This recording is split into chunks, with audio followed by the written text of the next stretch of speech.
Welcome to the Consultants Way podcast, your go-to resource for all things professional services consulting. Brought to you by McMahon & Ransford, a strategy consulting firm with over 30 years of experience helping B2B organizations achieve sustainable growth, and the Consultants Way, the leading comprehensive consultant development program. Hosted by Dean McMahon and Anthony Paluska, we share expert insights, firsthand experiences, and conversations with industry leaders on the topics that interest you most. The views and opinions expressed by guests on this podcast are their own and do not necessarily reflect the views or positions of their employer, company, or affiliated organizations. Hey everybody, welcome to the Consultants Way podcast. We're a little different today.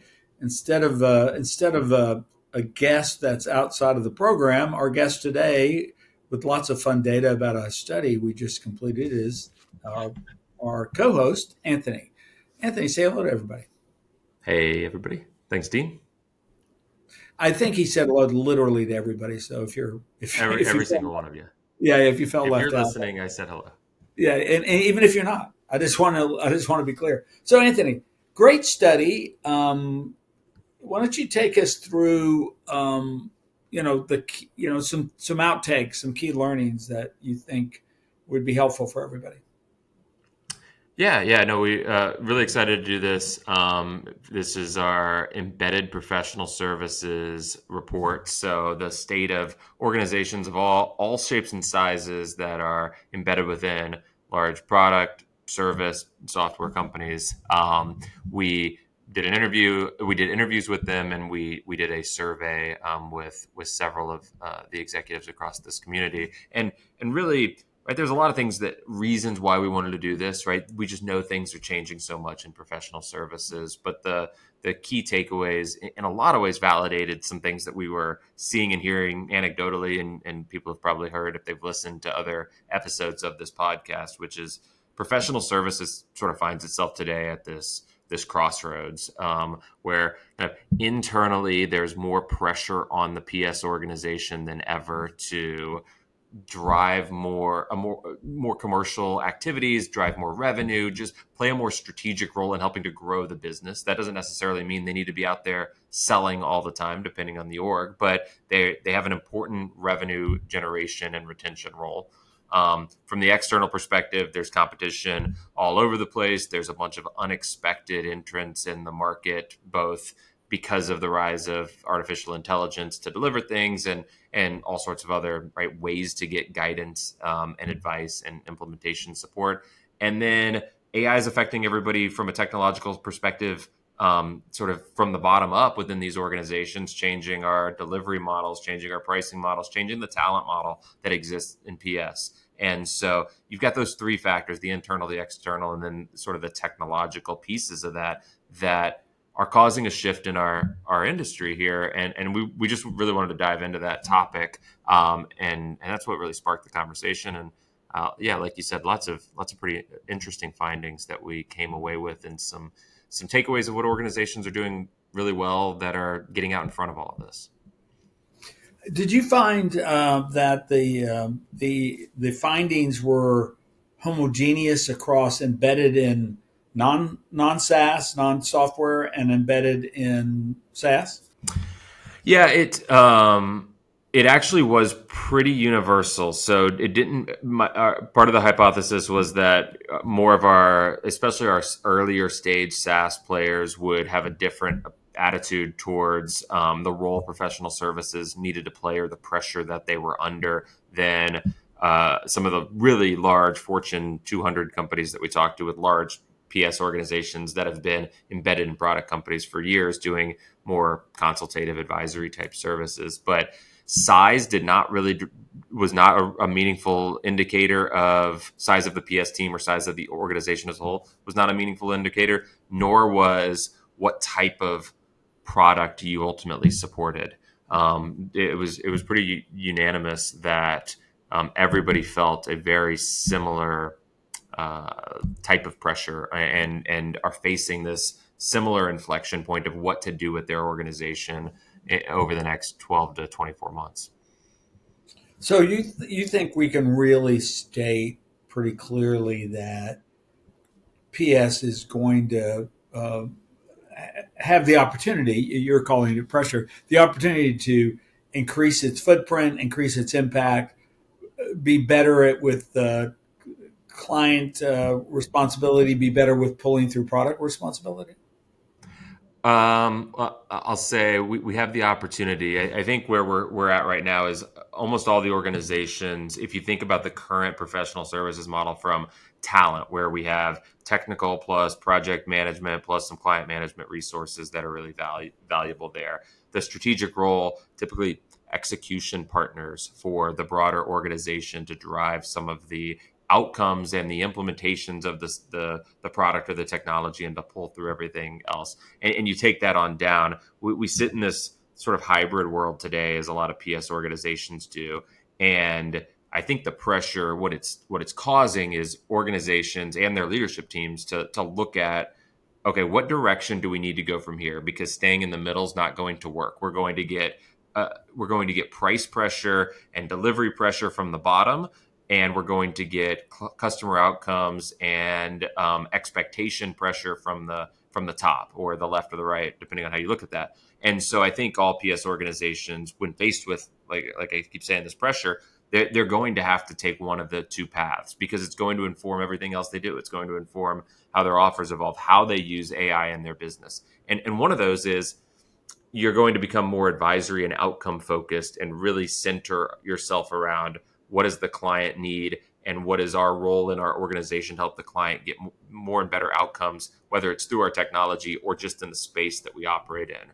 But the other path is one that many organizations have said that they are intending to make, or they're getting pressured to make, which is actually just maybe not quite going as far as I'm about to say, but it's this mentality, which is professional services to be rolled into, embedded in the cost of goods sold, or part of the product cost, where all of our effort gets focused on how do we drive more technological adoption, product adoption? How do we drive efficiencies on our delivery model? How do we, from a talent perspective, double and triple down on the technical skills and the efficiencies of delivery, with not so much of an eye towards the customer outcomes, and treat this a little bit more like support services has become over the years, where it's become just a standard expectation of product costs. And I think, right, the organizations that continue to do both, right, that efficient delivery optimization, one that I just referred to, and the advisory outcome focused,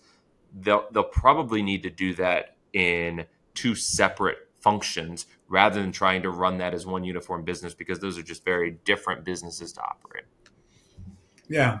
Did you find that the organization size didn't matter, but did age or maturity of the organization affect their view of PS and the opportunity for PS? It did. It did. So everybody we talked to, 85% of the organizations that we surveyed or interviewed had an increased pressure on their PS group to drive some more revenue, right? Or to support revenue growth in some way or another. But when we asked, right, the root cause for why the pressure on PS to do this has increased is a couple of reasons. One is our customers are pulling us into more and more opportunities, and so we just need to do more. But the other one was our product growth was stalling or flattening. And so it might still be growing, it's just growing at a much slower rate. And so from a comment on kind of the age or the maturity, it's less about the age and the maturity of the company necessarily, but more about what's the underlying product that's being sold and how mature is that market. So those that are in more mature markets where there's, as you would say, and Bob would say, like, the land grab of all of this is over, right? We have to find ways to continue to grow our organization's revenue when there just isn't as much product growth that has come from it before. So I don't know if I can completely say age of company or any of that matters, but the maturity of the market definitely was one of the key drivers of why PS was being asked to do more. Yeah, and I think from our point of view, we're dedicating our lives to the improvement of the PS world. I can't think of this anything but good. right? More leadership opportunities, more development opportunities, more career opportunities. So I think that's good. What as you've taken and I know you've talked to a lot of people in the industry about this. How have the non-participants, the PS leaders, and other executives reacted to the survey? Yeah, it's lots of heads nodding, positive feedback from the PS leaders' perspective. And what's interesting is that their pushback or their challenge with it when faced with it is, hey, we know we need to do those things. I, as a leader, I look at my career path and trajectory, and I want to be doing something that continues to add value and drive the value to the organization. And so if you describe these two paths that I described earlier, right, this one that's more advisory, outcome focused is where I want to head. The challenge they face at some points is, hey, despite being asked to do more and support more growth, a lot of their leadership teams are still unwilling or have yet to invest in them in that way. And so investment pressures and all sorts of other things that are placed on those leaders are delivery optimization and efficiency, and how are you going to use AI to lean out your cost of all of these operational activities, rather than being given investment dollars and freedom to act on how are you going to expand and refine your services portfolio so that you can be a better asset to our business and pull through more of our core products and do those sorts of things.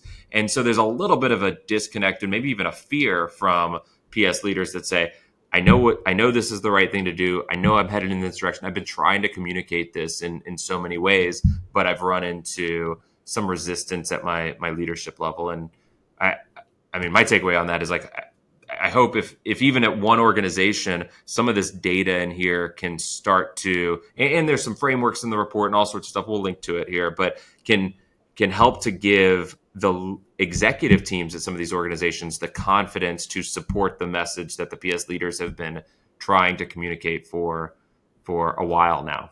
That would be great. Yeah, I think that's a really positive outcome. That if it can be used not only to educate the market and to motivate the market, but also to help leaders who are not involved in PS and therefore may not understand the driving forces of PS and how you invest in PS to be more motivated and more supportive. That would be great.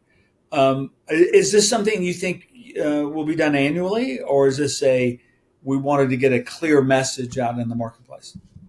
No. We plan to repeat this regularly. The actual questions of the survey and all of those kinds of things were much more generalized than what ultimately became a very focused topic, which was, which just reinforced the need to produce this and to share some of our thoughts and others' best practices for those that are leading the charge on some of this, and try and compile it all into this report here, because so many organizations were on more or less the same topic or stuck in the same conundrum of where are we going to go, what direction is our business going to evolve into. So yeah, we plan on updating it regularly, and even now after we've published it, following up with some of the participants that joined us initially, and then talking to new people about it. We're just continuing to gather more data, a lot of it that reinforces this story, but also just more things that people have tried and are successfully doing at their organizations. So if nothing else, an addendum to this that says, hey, here's, since publication, here's the 15 other things that organizations have done that may be more similar to, somebody that's reading it, on how they've overcome this same challenge or communicated about this internally or what have you. Yeah, that's really great. That's really, and that goes along with what you said. There's some frameworks involved already. Yeah. Can you walk us through a couple of those? Yeah, I will. Right. At the core of a couple. There's a couple of the frameworks, but I keep going back to the organizations that seem to have this figured out. And when I say this figured out, it's we're being asked to grow. And there were a couple of data points in here that sort of fit together that made the alarm bells go off on our end as we were doing it. And it was, all right, 85% are being asked to drive more revenue and support, but 50+% of the revenue at all of these organizations are driven as a part of the PS revenue comes from pull-through services. So they're sold as part of the product. But as I mentioned before, product sales are starting to flatten. So PS is being asked to do more, asked to grow more, but their core source of revenue generation historically is the reason they're actually being asked to grow more, and it's flattening. And Right. so they have to do something. And so the organizations that are floundering a little bit in this stage are doing a little bit of the ready, fire, aim approach to this. And they're saying, well, let's hire 2 or 3 more people. Let's change the comp plans on our sales resources out in the field selling this so that they sell more product. Let's try and sell into our existing accounts in this particular way and basically just like sell against the grain of their organization. And the ones that are really succeeding and able to accomplish this, not just this year, but are in a nice position to continue to sustain some of that growth, start with, all right, let's define the role of professional services on a go-forward basis. Like what is this revenue, or what is this value driver? Is it about stickiness? Is it about executive access? Is it truly about independent revenue generation? Is it about product pull-through? What is our role in the organization that is most important? And you can't have 10, right? You need 1 or 2 core purposes for existing. And then based on that, we could start to build a go-to-market plan, which is what problems are we actually going to solve above and beyond what we do today? Who are we going to solve those problems for? And then how are we going to access them? Do we need to go ourselves? Do we need to enable our sales resources? Do we need to sell into our existing accounts? So once we've defined our role, built our go-to-market plan, then we can move on to, okay, let's enable everybody with like very specific intent. So, right, what do we need this group to understand, and what message do we need them to carry? And right, very targeted enablement, because getting some of this growth, it doesn't take a heroic effort. It just takes some discipline of saying, let's take a little bit of time, get organized around what we're going to do, make sure the organization supports us, because the biggest issue that you run into is PS marches down some path trying to grow and hit their own number, and they confuse or frustrate the sales organization, and